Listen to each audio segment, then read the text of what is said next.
모든 사람은 결혼을 귀히 여기고 침소를 더럽히지 않게 하라.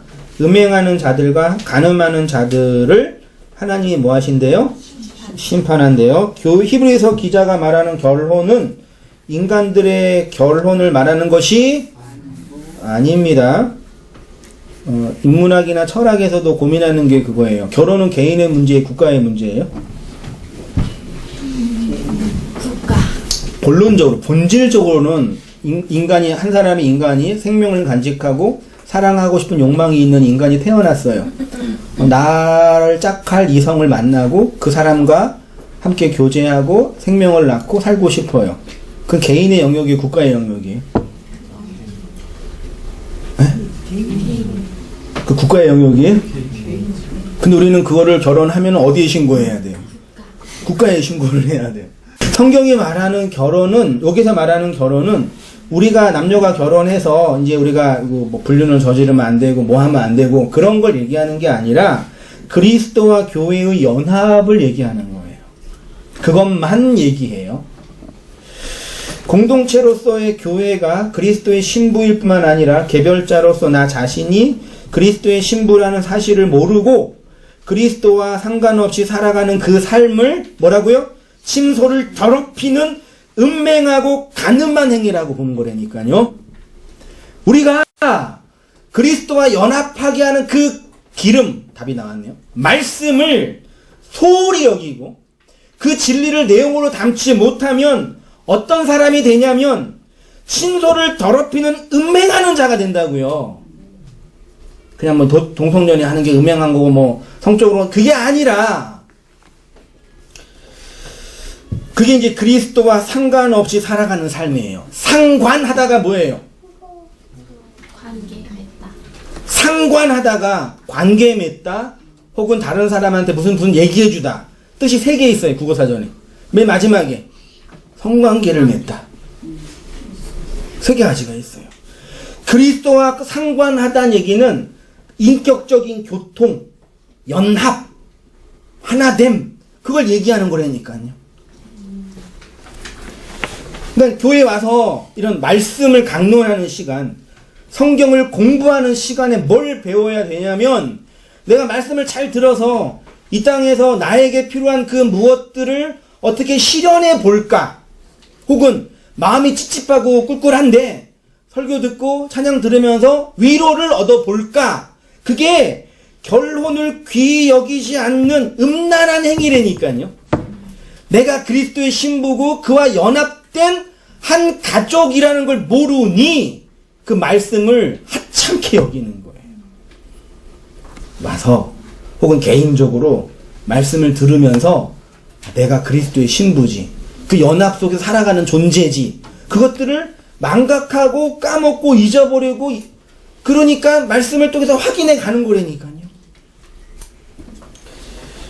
그게 그리스도와 상관하며 살아가는 거예요. 연합하고 관계 맺으며요. 근데 다 우리는 그 그리스도의 말씀을 뭐 하는 데 사용해요? 장사하는 데 사용하잖아요. 이용에 먹으려.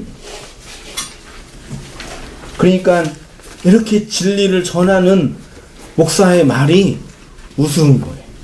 저를 우습게 본다는 차원이 아니라. 네? 이게 진리의 내용이 그렇게 중요하지 않은 거예요. 저는 진짜 정말 그래요. 사람들이 이렇게 말씀을 듣잖아요. 저도 듣고 여러분 듣잖아요. 근데 여러분 솔직히 마음에 손을 얹고 생각해 보세요. 정말 그 말씀 때문에 오신 거예요? 네. 저 뒤에 이렇게 내가 네라고 했는데요. 또 모르는 나가 있어요. 느끼는 건데 뭐냐면요. 사람들이 엄밀한 의미에서 그 말씀 자체에 큰 관심을 안 가져. 여기 모여있는 여러분들도요. 속지 마세요. 말씀 자체에 관심을 안 가져요. 그래서 뭐에 길들여져요? 종교 형식에 내 욕망에. 그래서 와가지고 말씀을 들으면서 뭐 하나, 그러니까 말씀의 객관적인 내용 자체가 중요한 게 아니라 말씀을 듣고 그 말씀 때문에 위로받고 힘을 얻는 나. 무섭지 않아요?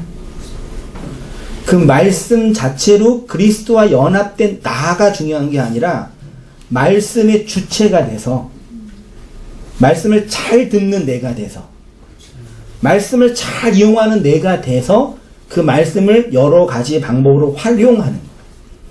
기복주의는 그래도 가장 순진한 거예요. 옛날에는 조엘 오스틴 목사 진짜 부러웠거든요. 그다 내가 꿈꾸는 건 아니에요. 지금도 거기 투정교회 있잖아요. 설교 한번 들어봐요. 얼마나 감동적인데요. 다 멋있게 양복 딱 입고 홀도 이 정도가 아니에요. 한 번 예배가 4만 명이거든요. 딱 해가지고 멋있게 다 강연하고 하나님이 우리와 함께 하시고 여러분 이 말씀을 통해서 힘을 얻을 수 있습니다. 마음에 병든 자 마음에 손을 얹으세요. 그러면 다 낫는다 그러고 너무 멋이잖아요. 부러워한 건 아닌데 그렇게 말씀을 이용하는 심리가 거기만 있는 게 아니라요. 똑같다니까요. 똑같단 말이에요. 그래서 말씀을 잘 이해하고 복음의 진리를 깨닫고 있는 나, 그걸로 내가 이해하고 깨닫고 많이 알고 해석하는 나, 되게 무서워요. 나는 그리스도의 대상으로 편입되는 거라니까요. 하나님이 예수님을 아들로 신랑으로 보내서 나한테 신부인 나한테 오신 이유는 이 신부가 살고 있는 집에서 아들, 딸 낳고 번영하면서 잘 살게 하기 위해서가 아니라 뭐예요? 여기에서 나랑 결혼하고 결혼식 한 다음에 어디로 가는 거예요? 시집으로 데려가는 거라니까요. 그게 시집이 싫은 거예요. 거기 하나님의 그 집으로.